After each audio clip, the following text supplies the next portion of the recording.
ఈ సాయంకాల సమయంలో దేవుడిచ్చిన అవకాశాన్ని బట్టి దేవునికి వందనాలు చెల్లించుకుంటున్నాను. ఒక చిన్న ప్రార్థన చేసుకొని మనం వాక్య సందేశంలోకి వెళ్దాం.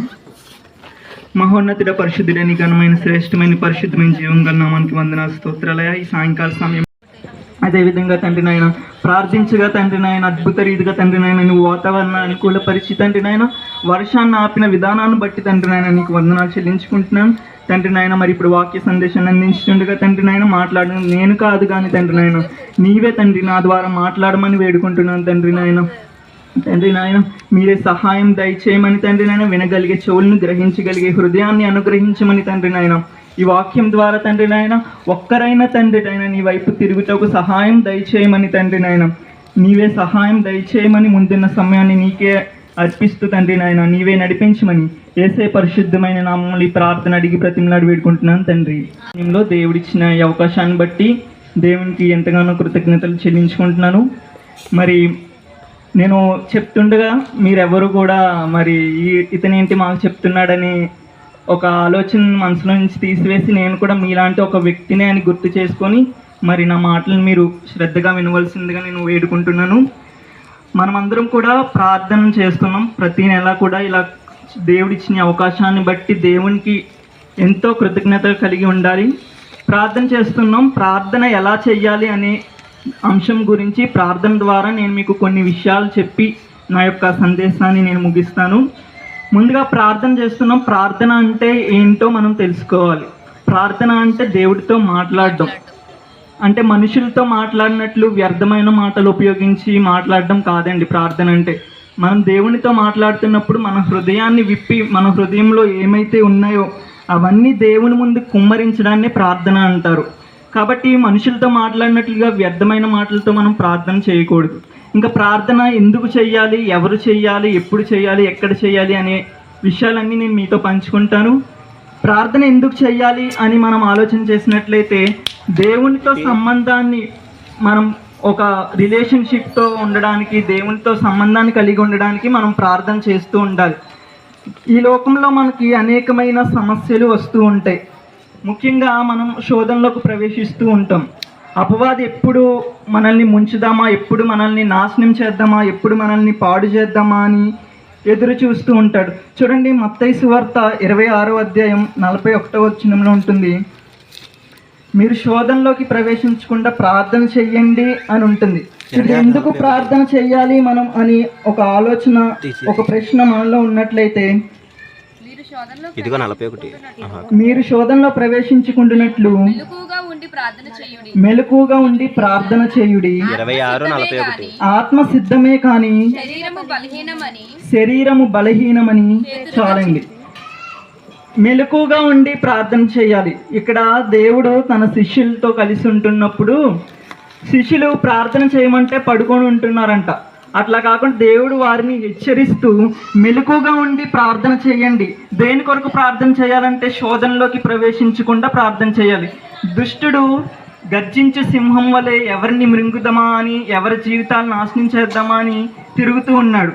కాబట్టి దుష్టుడు బారి నుండి మనం తప్పుకోవాలి అంటే ప్రార్థన చేయాలి. ఎలా చేయాలి అంటే మెలకుగా ఉండి ప్రార్థన చేయాలంట.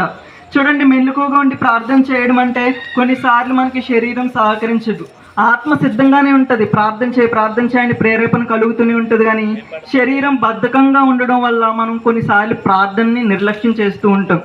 అప్పుడు మనం శరీరాన్ని జయించి ముందుకు వెళ్ళినట్లయితే మనం ప్రార్థనలో విజయాన్ని సాధించగలమండి.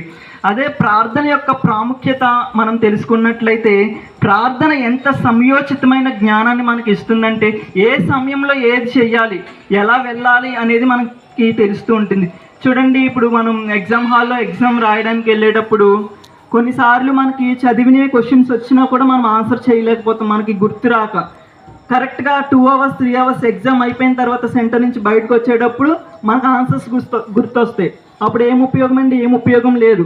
కానీ ప్రార్థనతో మనం ఏం చేయాలంటే సమయోచితమైన జ్ఞానాన్ని పొందుకోవచ్చు అంట. అంటే ఏ సమయంలో ఏం చేయాలి, ఎలా చేయాలి అనే ఆలోచన దేవుడు మనకి చెప్తూ ఉంటారు. ఇంకా ప్రార్థన ఎప్పుడు చేయాలి, ఎక్కడ చేయాలి అని మనం చూసినట్లయితే ఎప్పుడైనా ఎక్కడైనా ప్రార్థన చేసే అవకాశం మనకు ఉంది. ప్రార్థన చేసే హక్కు దేవుడు మనకి ఇచ్చాడు. అదొక గొప్ప వరం. మనం బయటకు వెళ్తున్నప్పుడు కానీ బస్సులో వెళ్తున్నా, ట్రైన్లో వెళ్తున్నా, మెట్రోలో వెళ్తున్నా, ఎక్కడ వెళ్తున్నా కూడా ప్రార్థన చేసుకోవచ్చు. దేవా సహాయం చేయండి, సహాయం చేయండి అని. కొంతమంది అంటారు ఎక్కడ పడితే అక్కడ ప్రార్థన చేస్తున్నారు ఏంటి అని అంటారు. అట్లా కాకుండా ఎక్కడైనా దేవుడు ప్రార్థన చేయమని చెప్పారు. ఇప్పుడు మనం మొదటి దశలోనిక పత్రిక 5వ అధ్యాయం 17వ వచనంలో ఉంటుంది, ఎడతెగక ప్రార్థన చేయండి అని ఉంటుంది. అంటే ఎప్పుడైనా ఎక్కడైనా ఏ సమయంలో అయినా మీరు నాకు మొరపెట్టండి, నేను మీకు ఉత్తరం ఇస్తాను అని దేవుడు మనకి చెప్తూ ఉన్నారు. అయితే ప్రార్థన ఎవరికి చేయాలి అని మనం ఆలోచన చేసినట్లయితే మనకి దేవుడికి మాత్రమే ప్రార్థన చేయాలి. మనకి దేవుడు ఎవరు? త్రియేక దేవుడు, తండ్రి, కుమార, పరిశుద్ధాత్మ అనే త్రియేక దేవుళ్ళు ఉన్నారు. కాబట్టి తండ్రికి ప్రార్థన చేయాలి, ముందుగా కుమారుని నామంలో ప్రార్థన చేయాలి, యేసు నామంలో ప్రార్థన చేయాలి. అదేవిధంగా మనం ప్రార్థన ఏ అంశాల కొరకు చెయ్యాలి అనేది పరిశుద్ధాత్మ దేవుడు మనతో చెప్పిస్తారు. అంటే ఇక్కడ తండ్రికి ప్రార్థన చేయాలి, యేసయ్య నామంలో చేయాలి, పరిశుద్ధాత్మ సహాయంతో ప్రార్థన చేయాలి. ఇంకా ప్రార్థన ఎలా చెయ్యాలి అని మనం ఆలోచన చేసినట్లయితే మొదటి కొరింథీయులకు 11వ అధ్యాయం 5వ వచనం చూసినట్లయితే అక్కడ స్త్రీలు ఎలా ప్రార్థన చేయాలని చాలా చక్కగా చెప్తారు. ఒకసారి మొదటి కొరింథీయులు 11వ అధ్యాయం 5వ వచనం. ఏ స్త్రీ తల మీద ముసుగు వేసుకొనక ప్రార్థన చేయును లేక ప్రవచించును, ఆ స్త్రీ తన తలను అవమానపరచును, ఏలయనగా అది ఆమెకు శౌర్యము చేయబడినట్టుగానే యుండును. చూడండి, స్త్రీలందరూ కూడా ప్రార్థన చేసేటప్పుడు ఖచ్చితంగా ముసుగు వేసుకోవాలండి. ముసుగు వేసుకొని ప్రార్థన చేయడం వల్ల అది దేవుని యందు గౌరవం, దేవునికి ఇచ్చే మర్యాద మనం. కాబట్టి ప్రార్థనలో ఉన్నప్పుడు ప్రతి స్త్రీ కూడా తల మీద ముసుగు వేసుకొని ప్రార్థన చేయాలి. ఇంకా ప్రార్థన ఎలా చేయాలి అని అంటే మత్తయి సువార్త 6వ అధ్యాయంలో ఉంటుంది. మత్తయి సువార్త 6వ అధ్యాయం 6వ వచనంలో ఉంటుంది, నీవు గదిలోకి వెళ్ళి రహస్యంగా ప్రార్థన చేయాలి. నీవు ప్రార్థన చేయనప్పుడు నీ గదిలోనికి వెళ్ళి తలుపు వేసి రహస్యమందున్న నీ తండ్రికి ప్రార్థన చేయుము. చూడండి, ఇక్కడ ప్రార్థన ఎలా చేయాలో చెప్తున్నారు. రహస్యంగా మనం ప్రార్థన చేయాలి. ప్రార్థన ఎవరో చూస్తారని, ఎవరో ప్రశంసల కోసం కాదండి చేయడం. రహస్యంగా దేవుడు చూస్తున్నాడు, దేవుడు నా ప్రార్థన వింటున్నాడు, ఆయన ఖచ్చితంగా ప్రార్థనకు సమాధానాన్ని, జవాబుని ఇస్తారు అనే నమ్మకంతో మనం దేవుని యందు ప్రార్థన చేయాలి. దేవునికి మనం రహస్యంగా ప్రార్థన చేస్తే దేవుడు బహిరంగంగా కార్యం చేసి ఆయన యొక్క మహిమను పొందుకునే వారంగా ఉంటాం. ఇంకా ప్రార్థన ఎలా చెయ్యాలి అని మనం ఆలోచన చేసినట్లయితే నమ్మకంగా ప్రార్థన చేయాలి. అడిగినది దేవుణ్ణి ఏదైతే మనం అడుగుతున్నామో అది ఖచ్చితంగా దేవుడు ఇస్తాడు, ఆయన నుంచి మనం పొందుకుంటాము అనే విశ్వాసంతో దేవునికి ప్రార్థన చేయాలి. చూడండి, మార్కు సువార్త 11వ అధ్యాయం 24వ వచనంలో ఉంటుంది. మార్కు సువార్త 11వ అధ్యాయం 24వ వచనం. అందుచేత ప్రార్థన చేయనప్పుడు మీరు అడుగుచున్న వాటినెల్లను పొంది ఉన్నామని నమ్ముడి, అప్పుడు అవి మీకు కలుగునని మీతో చెప్పుచున్నాను. చూడండి, ప్రార్థన చేస్తున్నప్పుడు ఏదో అడుగుతున్నాను కదా, దేవుడు ఇస్తే ఇస్తాడు, లేదంటే లేదు.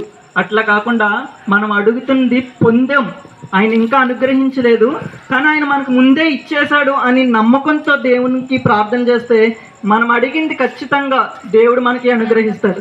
కాబట్టి ప్రార్థన చేసినప్పుడు నమ్మకంగా, విశ్వాసంతో ప్రార్థన చేయాలి.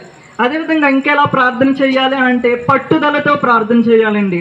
ఒక అంశం గురించి మనం ప్రార్థన చేస్తున్నాం, 1 సంవత్సరం ప్రార్థన చేస్తాం, మహా అయితే 2 సంవత్సరాలు ప్రార్థన చేస్తాం, లేదా 3 సంవత్సరాలు ప్రార్థన చేస్తాం, ఇంకా కార్యం జరగట్లేదని విడిచిపెడతాం. అట్లా కాకుండా పట్టుదలతో దేవుడు ఆ కార్యాన్ని జరిగించే వరకు కూడా మనం ప్రార్థన చేస్తూ ముందుకు వెళ్ళాలి. ఏనాడు కూడా మనం చేస్తున్న అంశాన్ని విడిచిపెట్టకుండా పట్టుదలతో ప్రార్థన చేస్తూ ముందుకు వెళ్ళాలి. ప్రార్థన ఎలా చేయాలి అని ఇప్పుడు మీకు 4 విషయాలు నేను పంచుకున్నాను. మొదటిగా స్త్రీలు ముసుగు వేసుకొని ప్రార్థన చేయాలి, రహస్యంగా ప్రార్థన చేయాలి, అదేవిధంగా నమ్మకంగా, విశ్వాసంతో దేవునికి ప్రార్థన చేయాలి, పట్టుదలతో ప్రార్థన చేయాలి. ఇంకొక 4 విషయాలు నేను మీతో పంచుకొని ఒక వ్యక్తి గురించి నేను పరిచయం చేసి నా సందేశాన్ని నేను ముగింపులోకి తీసుకువస్తాను. చూడండి, మనకి మ్యాథ్స్, ఫిజిక్స్, కెమిస్ట్రీలో కొన్ని ఫార్ములాస్ ఉంటాయి. ఆ ఫార్ములాస్ అక్కడ అప్లై చేస్తేనే ఆ యొక్క సమ్ అనేది మనకి సాల్వ్ అవుతుంది. ఫార్ములా అప్లై చేయకపోతే సమ్ పరిష్కరించడం కష్టం. కాబట్టి ఫార్ములా ఎంత ఇంపార్టెంటో మనకు తెలియాలి. అక్కడ ఫార్ములా తెలియకపోతే మనం సమ్ చేయలేము. కాబట్టి ఇక్కడ ప్రార్థనకు కూడా ఒక చిన్న ఫార్ములా నేను మీకు చెప్తాను. ఆ ఫార్ములా చాలా ఈజీగా గుర్తుపెట్టుకోవచ్చు. మనం ప్రార్థించేటప్పుడు గుర్తుండడానికి కూడా చాలా అనువుగా ఉంటుంది. ఆ ఫార్ములా ఏంటంటే ఏసిటిఎస్.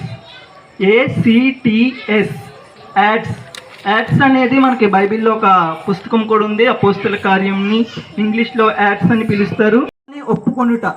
చూడండి, ఇది చాలా ముఖ్యమైన అంశం ప్రార్థనలో. చాలామంది దీనినే స్కిప్ చేస్తూ ఉంటారు.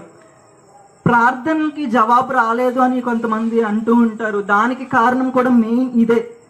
దేవుని సన్నిధిలో మన పాపాలని ఒప్పుకోకుండా దేవుడి అడిగే మహిమను, దేవుణ్ణి అడిగేటువంటి అభ్యర్థనలు ఏవైనా కానీ మనం పొందుకోవడానికి అడ్డంగా ఉంటాయి.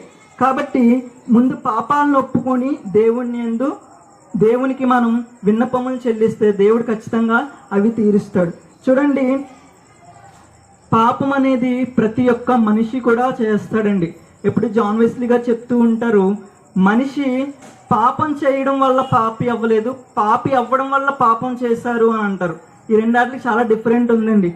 ఆది కాలంలో ఆదాము అవ్వ పాపం చేశారు. ఆ యొక్క పాపం, దాని శాపం ద్వారానే మనం అందరం కూడా పాపం చేస్తున్నాం.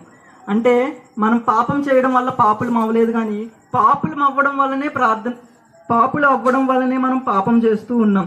చూడండి, పాపాలు చేస్తూ కూడా అవి ఒప్పుకోకుండా ఉంటే ఖచ్చితంగా నరకానికి వెళ్ళాల్సిందే ఉంది. ఇక్కడ పాపం చేశాడని కాదు ఒక వ్యక్తి నరకానికి వెళ్ళేది, ఆ పాపాలను ఒప్పుకునే దేవుని దగ్గరికి వెళ్ళి మన పాపాలను కడుగుకోపోవడం వల్లనే నరకానికి వెళ్తామనే సత్యాన్ని మీరు ఖచ్చితంగా గుర్తుపెట్టుకోవాలి. ఇది విషయాన్ని మీరు గుర్తుపెట్టుకోండి. చూడండి, దావీదు భక్తుడు బైబిల్లో దేవునికి హృదయానుసారుడిగా పేరు పొందాడు. ఆయన ఎందుకు దేవునికి హృదయానుసారుడయ్యాడంటే ఆయన చిన్నప్పటి నుంచి కూడా దేవుని యొక్క భయభక్తులు, దేవుని నడకలో నడిచారు. కాకపోతే ఆయన కూడా దేవునితో ఉంటూనే ఒకానొక సమయంలో పాపం చేశారండి. ఆ పాపము ఎంత ఘోరమైన పాపం అంటే బెత్షెబా అనే స్త్రీతో పాపం చేశారు. అదేవిధంగా ఆమె భర్త అయిన ఊరియాను కూడా చంపి నరహత్య అనే పాపాన్ని చేశారండి. ఆ పాపాన్ని చేసి దేవుని యందు హృదయాన్ని విడిచి పశ్చాత్తాపంతో ఆయన కన్నీళ్లు విడిచిస్తూ దేవుని సన్నిధిలో ఎంతగానో గోజాడుతూ క్షమాపణ చెల్లించుకున్నారు. చూడండి, ఆయన పశ్చాత్తాపడుతూ రచించిన ఒక కీర్తన ఉంది. కీర్తనల గ్రంథం 51వ అధ్యాయంలో ఆయన పశ్చాత్తాపంతో దేవునికి చేసిన ప్రార్థనను అక్కడ దావీదు భక్తుడు రాశారు. ఒకసారి ఆ కీర్తన నుంచి నేను మీకు కొన్ని విషయాలు పంచుకుంటాను. కీర్తనల గ్రంథం 51వ అధ్యాయం 1వ వచనం. దేవా, నీ కృప చొప్పున నన్ను కరుణింపుము, నీ వాత్సల్య బాహుల్యము చెప్పున నా అతిక్రమములను తుడిచివేయను. ఒక్క నిమిషమేండి. చూడండి, ఇక్కడ దావీదు గారు బెత్షెబా అనే స్త్రీతో పాపం చేసిన తర్వాత నాతాను అనే ప్రవక్త ద్వారా హెచ్చరికను పొందుతారు. ఆ నాతాను అనే ప్రవక్తను దేవుడు దావీదు వద్దకు పంపి, నీవు పాపం చేసావు కాబట్టి దేవుని యందు క్షమాపణ అడుగు, ఆయన నిన్ను క్షమిస్తారని ఆ యొక్క ప్రవక్త ద్వారా దేవుడు దావీదుతో మాట్లాడి దావీదుని మరలా సరైన మార్గంలోకి తీసుకువస్తారండి. చూడండి, ఇక్కడ దావీదు గారు అంటున్నారు, నా అతిక్రమాన్ని తుడిచివేయము అంటున్నారు. ఎప్పుడు కూడా మనం పాపం చేసినప్పుడు ముందుగా వెళ్ళి దేవుణ్ణి క్షమాపణ చేయాలి. ఉద్దేశపూర్వకంగా చేసినా, తెలియక చేసినా, తెలిసి చేసినా, ఏది ఏమైనప్పటికీ పాపం పాపమే. కాబట్టి పాపం చేయడం వల్ల మనం గిల్ట్గా ఫీల్ అవ్వడం కాకుండా దేవుని యొద్దకు వెళ్ళి దేవునికి క్షమాపణ చెల్లించి తిరిగి మనం దేవునితో ఆ యొక్క సంబంధాన్ని కొనసాగించాలండి. ఇక్కడ అతిక్రమాన్ని తుడిచివేయండి అని దేవుణ్ణి ప్రార్థిస్తున్న దావీదు, బైబిల్లో ఇంకొక మాట ఉంటుంది, అతిక్రమాన్ని దాచిపెట్టేవాడు వర్ధిల్లడు అనే మాట ఉంటుందండి.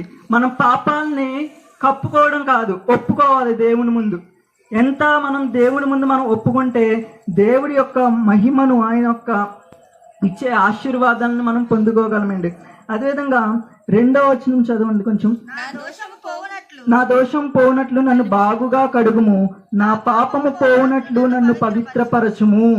చూడండి, ఇక్కడ దావీదు భక్తుడు ఎంత హృదయ వేదనతో ఆ కీర్తన రచించారో, ఆయన పాపం చేయడం వల్ల ఆయన హృదయం ఎంత గాయపడిందో ఇక్కడ మనం చూస్తున్నాం. పాపం పోనట్లు నన్ను పవిత్రపరచండి అని అన్నారు, నా దోషం పోనట్లు నన్ను బాగా కడగండి అని అన్నారు. చూడండి, ఏదో కడిగేయండి వదిలేయండి అన్నట్లు దావీదు గారు అడగట్లేదు. చూడండి, మనకి కోవిడ్-19 వచ్చిన తర్వాత శుభ్రత బాగా ఎక్కువైంది, ప్రతిదీ కూడా బాగా కడగాలి, బాగా కడిగితేనే ఆ యొక్క వైరస్ మనకు రాదని ఆలోచనతో చేతులు బాగా కడుగుతున్నాం, ఎక్కడి నుంచి బయట నుంచి తీసుకొచ్చిన వస్తువులు కూడా బాగా కడుగుతున్నాం. ఎందుకంటే బాగా కడగడం వల్ల ఆ యొక్క మురికి పోతూ ఉంటుంది అనమాట. అలాగే ఇక్కడ దావీదు గారు కూడా ఏదో ఊరికే కడిగేయండి అని అడగట్లేదు దేవుణ్ణి, బాగా కడిగయ్యా, హృదయానికి పాపం అంటుకుంది, నీకు అయిష్టమైన కార్యం చేశాను, బాగా కడుగు అని దేవుడు అడుగుతున్నారు. అదేవిధంగా 3వ వచనం మనం చూసినట్లయితే,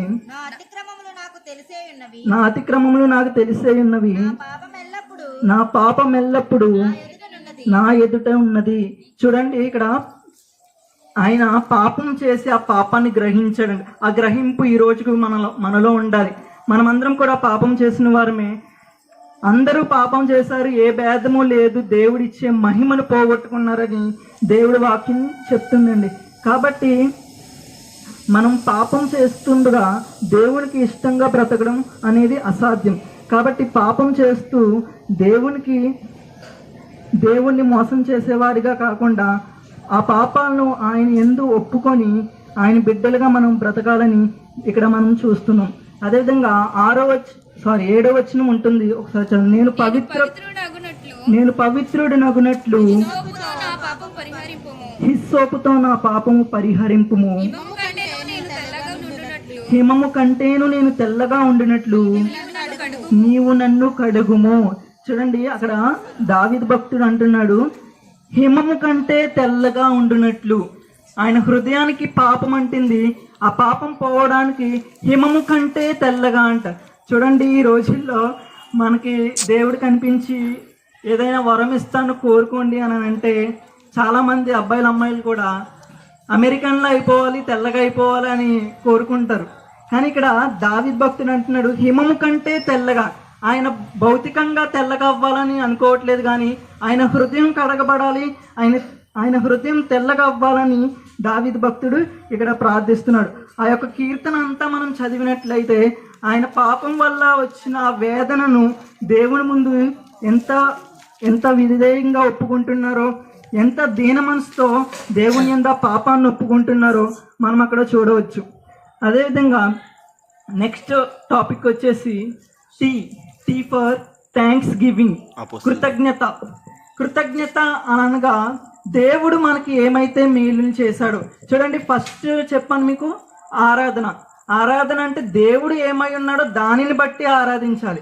ఇక్కడ టీ ఫర్ థ్యాంక్స్ గివింగ్ అంటే దేవుడు మనకేం చేశాడో దానిని బట్టి దేవునికి కృతజ్ఞతలు చెల్లించాలి. చూడండి, 1 దెస్సలోనీయులకు పత్రిక 5వ అధ్యాయం 18వ వచనం. 1 దెస్సలోనీయులకు పత్రిక 5వ అధ్యాయం 18. ప్రతి విషయమునందు కృతజ్ఞతాస్తుతులు చెల్లించుడి, ఇలాగు చేయుట యేసుక్రీస్తునందు మీ విషయములలో దేవుని చిత్తము. చూడండి, దేవుని చిత్తం ఏంటంట, మనం దేవుడు మనకి ఏవైతే మేలులు చేశాడో, ఏవైతే ఉపకారాలు చేశాడో ప్రతి విషయంలో, చిన్నదవని పెద్దనవని, ప్రతి విషయంలో కూడా దేవునికి కృతజ్ఞతలు చెల్లించే వారుగా మనం ఉండాలంట. చూడండి, మనం కృతజ్ఞతా భావంతో దేవుని యొద్దకు వస్తే ఆయన ఇంకా మన జీవితంలో అనేకమైన కార్యాలు చేయడానికి ఆసక్తి చూపుతూ ఉంటారు.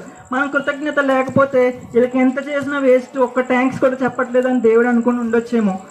కానీ దేవుడు అలా అనుకునే దేవుడు కాదు, ప్రేమ స్వరూపి. మనం ఎంతగా దేవునికి దూరమైనా కూడా ఆయన మనను ప్రేమిస్తూనే ఉంటారు. చూడండి, కృతజ్ఞతలు అనేది మన ఆత్మీయ జీవితంలో ఎంతో విలువైనది. పొందుకున్న మేలును మనం కృతజ్ఞతలు చెల్లించాలి. చాలామంది ఏదైనా కష్టంలో ఉన్నప్పుడు ప్రార్థన చేస్తారు, కానీ ఆ కష్టం తీరిపోయిన తర్వాత ప్రార్థన చేయడమే మానేస్తారు. కష్టాలు ఉన్నప్పుడు దేవుని మందిరానికి వెళ్తారు, కానీ ఆ కష్టాలు తీరిపోయి దేవుడి జీవితాలను బాగు చేసిన తర్వాత అసలు దేవుని మందిరం వైపే చూడరు. అట్లా కాకుండా అన్ని సమయాల్లో అన్ని రోజులలో దేవునికి కృతజ్ఞతగా ఆయన మనకి ఏమైతే చేశాడో, మన జీవితంలో ఆయన ఏవైతే మేలులు చేశాడో ఆ మేలులు బట్టి దేవునికి కృతజ్ఞతగా మనం దేవుని యొక్క విన్నపాలని తెలియజేయాలి. ఇప్పుడు దాకా నేను మీకు 3 అంశాలు చెప్పాను. అడోరేషన్ ఆరాధన, సి ఫర్ కన్ఫెషన్ ఒప్పుకోలు పాపాన్ని ఒప్పుకోవడం, టీ ఫర్ థ్యాంక్స్ గివింగ్ కృతజ్ఞతగా భావం కలిగి ఉండడం. ఈ 3 కూడా ప్రార్థనలు చేయాలి.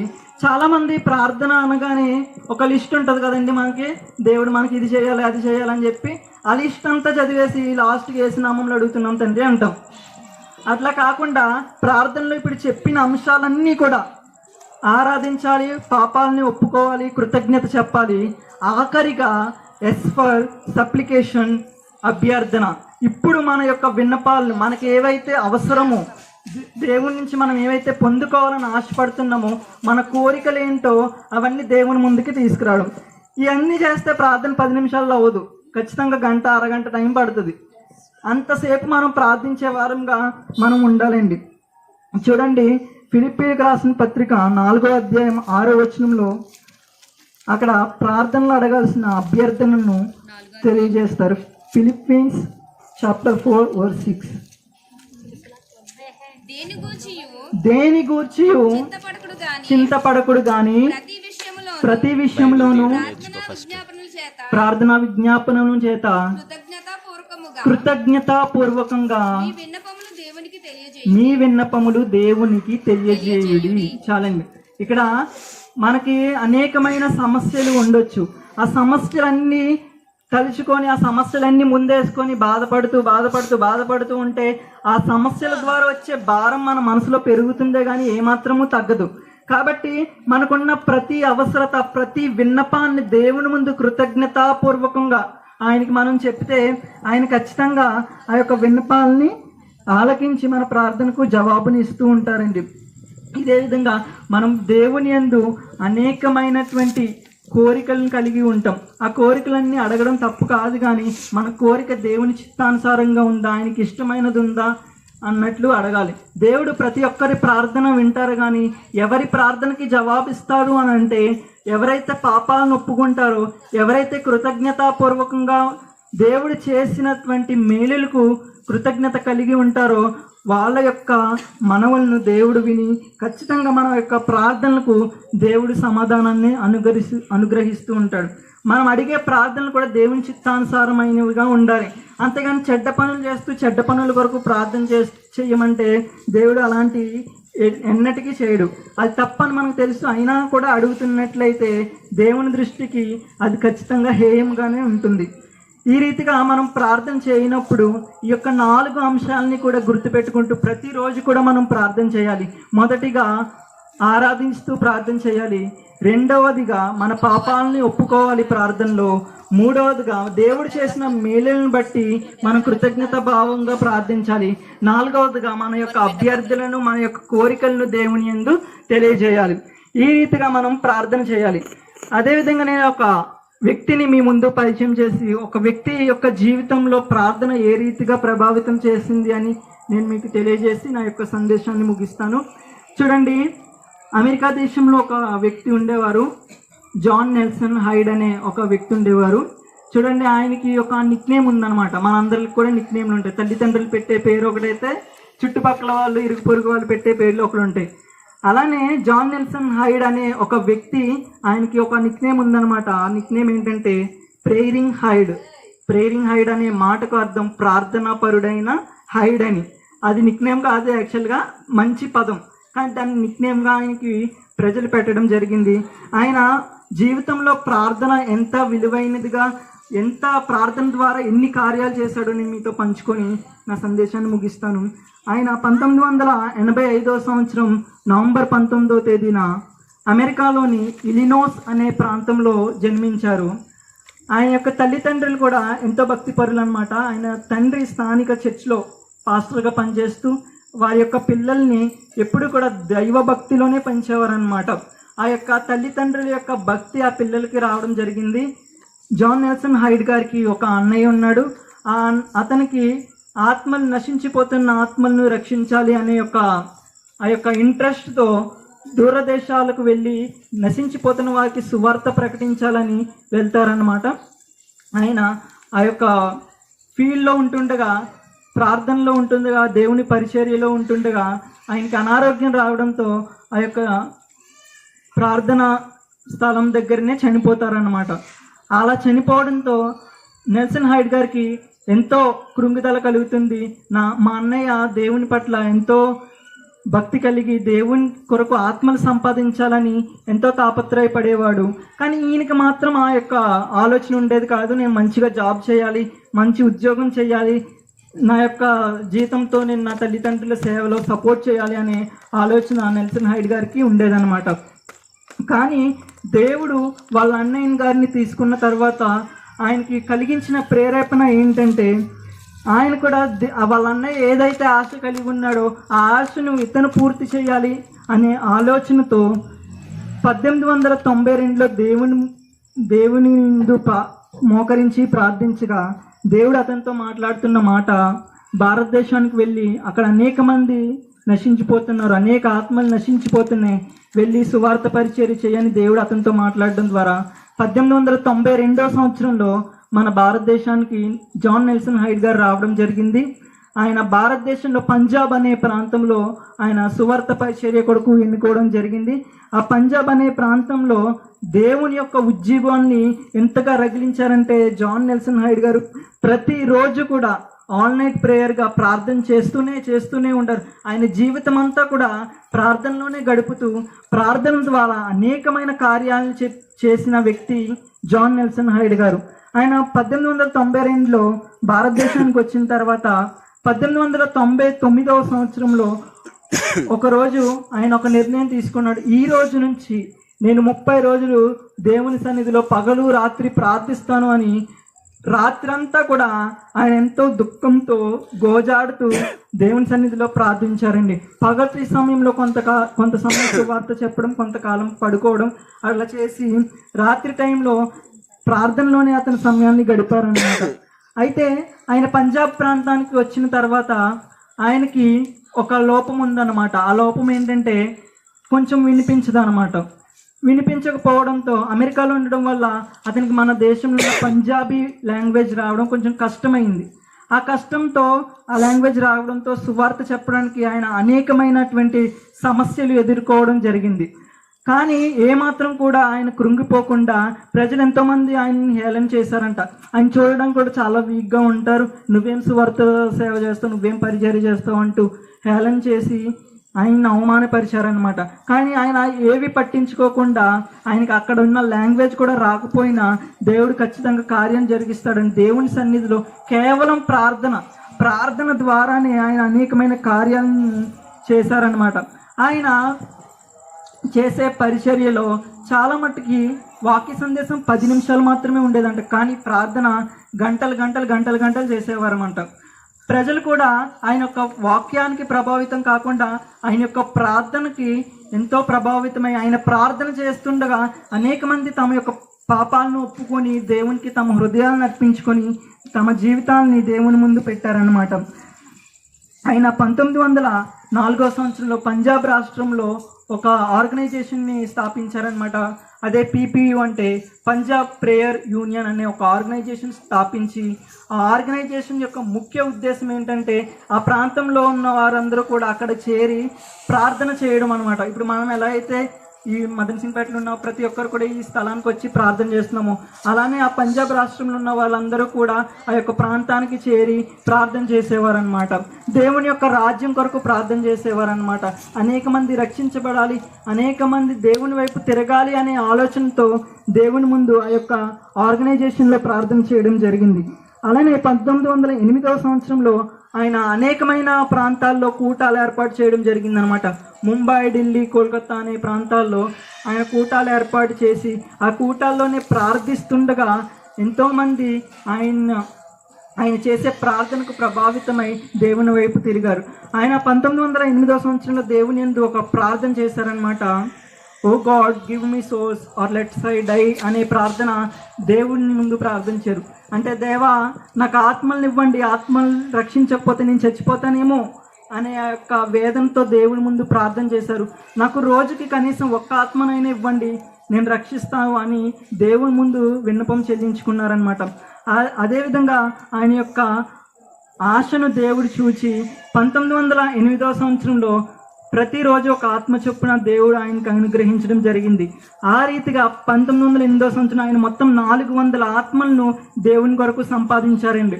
అలానే నెక్స్ట్ ఇయర్ 1909వ సంవత్సరంలో ఆయన మళ్ళీ ప్రార్థన చేశారు, నాకు రోజుకు 2 ఆత్మలను ఇవ్వండి అని. ఆ రీతిగా దేవుడు మళ్ళీ 2 ఆత్మలను ఇవ్వగా రోజుకు 2 ఆత్మలు చొప్పున 800 ఆత్మలను దేవుని కొరకు ఆ సంవత్సరంలో ఆయన సంపాదించారనమాట. అలానే ఆయన చేసిన సేవా పరిచర్య 16-17 సంవత్సరాలు అయినప్పటికీ కూడా ఆయన తొందరగా చనిపోవడం జరిగింది. 1910వ సంవత్సరంలో ఆయనకి కొన్ని హెల్త్ ఇష్యూస్ వచ్చాయన్నమాట. అంటే ఆయన ఎప్పుడు మోకాళ్ళలోని ప్రార్థన చేయడం వల్ల ఆయన యొక్క మోకాళ్ళు గెడసలు కట్టిపోయి ఆయన మోకరించడానికి ఏమాత్రం కూడా శక్తి లేకుండా ఉన్నారనమాట. అలానే ఆయన మోకాళ్ళతో ప్రార్థన చేయడం వల్ల ఆయనకున్న గుండె యొక్క స్థానం తప్పి ఎడమ నుంచి కుడివైపుకు జరగడం ప్రారంభమైంది. డాక్టర్స్ చెప్పారు ఈయన 6 నెలల కంటే ఎక్కువ బ్రతకరు అని చెప్పడంతో కొంత రెస్ట్ తీసుకోవాలి, ఈయన పరిచర్య చేయకూడదని డాక్టర్ చెప్పారనమాట. ఆయన కొంతకాలం విశ్రాంతి తీసుకున్న మళ్ళీ నేను బ్రతికున్నంత కాలం కూడా దేవుని కొరకు బ్రతకాలి అని ఆలోచనతో కొంతకాలం మాత్రమే ఆయన ఆ యొక్క అస్వస్థత నుంచి బయటకు రావడానికి రెస్ట్ తీసుకొని మళ్ళీ ప్రార్థన చేయడం ప్రారంభించారనమాట. ఈసారి ఇంగ్లాండ్ అండ్ ఫిలింబరీ అనే ఒక 2 ప్రాంతాలకు వెళ్ళి అక్కడ దేవుని సువార్తను పరిచర్య చేసి దేవుని కొరకు ఆత్మలను సంపాదించారనమాట. ఈ రీతిగా ఆయన ఆరోగ్యం బాగోకపోయినా కూడా ఆయన దేవుని కొరకు ఎన్నో కార్యాలు చేశారు. అలానే 1912వ సంవత్సరంలో ఆయన తిరిగి అమెరికా ప్రాంతానికి వెళ్ళిపోవడం జరిగింది. ఆయనకు ఆరోగ్యం బాగోకపోవడంతో ఇక్కడ ఉండడం మంచిది కాదు అని అనుకొని అమెరికా ప్రాంతానికి వెళ్ళిపోయారు. అదేవిధంగా ఫిబ్రవరి 17వ తేదీన 1912వ సంవత్సరంలో ఆయన చనిపోవడం జరిగింది. ఈ రీతిగా ఆయన దేవుని కొరకు ఎన్ని కార్యాలు చేశారంటే కేవలం ప్రార్థన ద్వారా, ఆయన సందేశాల ద్వారా ప్రజలు మార్పు చెందేవారు కారు. కానీ ఆయన ప్రార్థిస్తే అనేక మంది ఆ స్థలానికి చేరి ప్రార్థించేవారంట. ఆయన గంటల తరబడి ప్రార్థన చేస్తూ ఉండగా ప్రజలు తమ యొక్క హృదయాలను దేవుడికి సమర్పించుకొని తమ జీవితాన్ని దేవునికి అర్పించిన గొప్ప దైవజనులు మిషనరీ అయిన జాన్ నెల్సన్ హైడ్ గారిని మనం నేడు గుర్తు చేసుకొని ఆయన్ను ఆదర్శంగా తీసుకొని మనం ప్రార్థనలో ముందుకు వెళ్ళాలి. చూడండి, ప్రార్థన కూడా ఒక పరిచర్య అని గుర్తుపెట్టుకోవాలి. చాలామంది పరిచర్య చేయడం రాదు అని అంటారు, కానీ చదువుకోలేని వాళ్ళు కూడా ఉంటారు. వాళ్ళు పరిచర్య చేయకపోవచ్చు, కానీ ప్రార్థన కూడా దేవుని యొక్క పరిచర్య. ఎలాంటి వారైనా ప్రార్థన చేయవచ్చు, చిన్నపిల్లలైనా పెద్దవాళ్ళైనా ముసలి వాళ్ళైనా ఎవరైనా ప్రార్థన చేయవచ్చు. కానీ ప్రతి ఒక్కరూ ప్రార్థన చేయాలి. దేవుని రాజ్య విస్తరణ కొరకు ప్రార్థన చేయాలి, నశించిపోతున్న ఆత్మల కొరకు ప్రార్థన చేయాలి. అదేవిధంగా ఇందాక నేను చెప్పినట్లు దేవుణ్ణి ఆరాధిస్తూ ఆయనకి కృతజ్ఞతాస్థుతులు చెల్లిస్తూ మన పాపాలను ఒప్పుకుంటూ మన యొక్క అభ్యర్థనలను దేవుని ముందు పెడుతూ దేవునికి ప్రార్థన చేయాలి.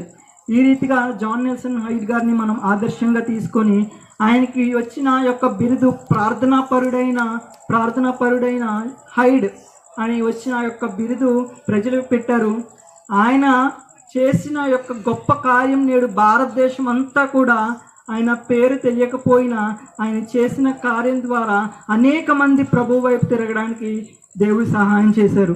అలాగా జాన్ నెల్సన్ హైడ్ గారిని మనం ఆదర్శంగా తీసుకొని మనం ముందుకు వెళ్ళాలి. చూడండి, దేవునితో మన యొక్క సంబంధాన్ని కొనసాగించాలంటే అది కేవలం ప్రార్థన ద్వారా మాత్రమే అవుతుంది. నేను చెప్పినట్లు ముందు మన హృదయాన్ని సమర్పించుకొని పాపాలను ఒప్పుకొని దేవుని యందు మన యొక్క విన్నపాలను మనం తెలియజేస్తే ఖచ్చితంగా ఆయన మన ప్రార్థనలకు జవాబిస్తారు. అందరూ మోకరించగలిగిన వారు మోకరించినట్లయితే ప్రార్థన చేసుకుందాం. అందరూ